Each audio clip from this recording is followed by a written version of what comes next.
Masih dari Penjaringan, Saudara, Wakil Presiden Gibran Rakabuming Raka mengunjungi warga terdampak kebakaran di tenda pengungsian di Penjaringan, Jakarta Utara.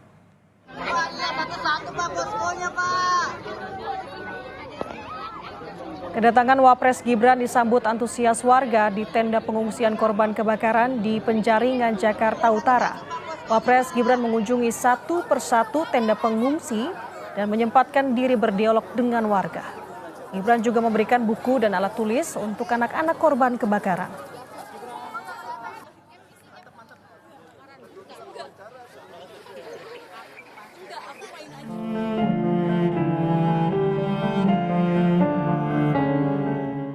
Permukiman warga Kapuk Muara Penjaringan, Jakarta Utara kini tinggal puing dan abu. 3 hari pasca kebakaran di lokasi padat penduduk ini, ribuan warga masih bertahan di tenda pengungsian. Warga ingin menata kembali hidup mereka sambil menunggu langkah yang akan diambil pemerintah DKI Jakarta. Terkait wacana relokasi, Badan Nasional Penanggulangan Bencana (BNPB) masih menunggu pembahasan dengan pemerintah daerah. Apakah warga akan direlokasi atau akan memperbaiki rumah di lokasi terdampak kebakaran? Terkait dengan relokasi maupun recovery, ini memang sesuai dengan arahan dari Pak Kepala untuk mendapatkan arahan dari Pak Presiden, tentu kita akan koordinasi dengan pemerintah daerah setempat. Ini kan kebakaran ya, karena ancamannya kan kebakaran ini kan begitu secara umum kan terkait dengan sarana-sarana yang bagaimana bisa membakarnya. Karena memang ini rumah-rumah kan berasal dari rumah semi permanen, sehingga langkah-langkah depan tentu kita akan koordinasi dengan pemerintah daerah setempat. Apabila memang pemerintah daerah setempat atau pemerintah DKI kemudian membutuhkan supporting dari pusat, arahan Kepala BNPB kepada kami tadi siap support apa yang dibutuhkan.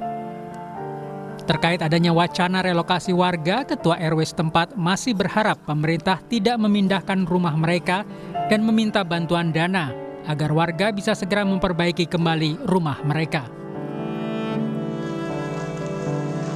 Ia menilai relokasi tak bisa dilakukan dengan cepat, perlu adanya pertimbangan dan kajian yang matang. Kalau mayoritas Pak kemarin yang saya tanyain itu warga mengendakin untuk tinggal di situ kembali. Tenda penampungan ini sudah ditutup, pasti akan kembali ke tempatnya masing-masing.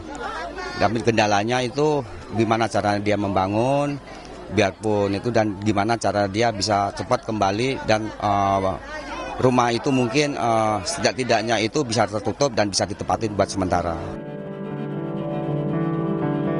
Kebakaran di kawasan padat penduduk ini terjadi pada Jumat siang lalu.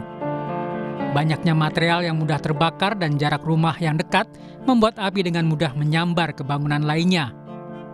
Diduga api berasal dari korsleting listrik dari salah satu rumah warga.